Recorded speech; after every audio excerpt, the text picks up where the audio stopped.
Guys, this is a latest model of Philips air fryer, the double XL with Wi-Fi. This one is more upgraded size with 7.2 liter capacity and 1.4 kilo. So when you see the basket for this one is really more deeply than before the old version.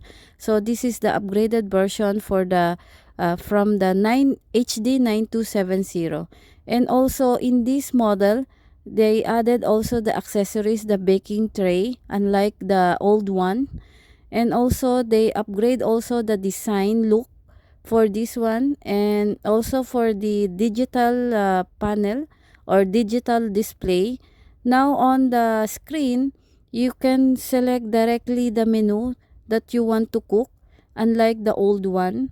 So this one is more easy for you to use. If you see the appearance of the latest model of this air fryer, is really the upgrade on more on the appearance and materials, and really look very elegant look on this one. And then it's really saving space because it's not like a huge design.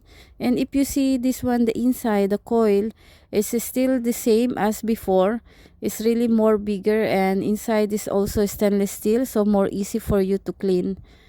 And that's it, guys. Thank you for watching.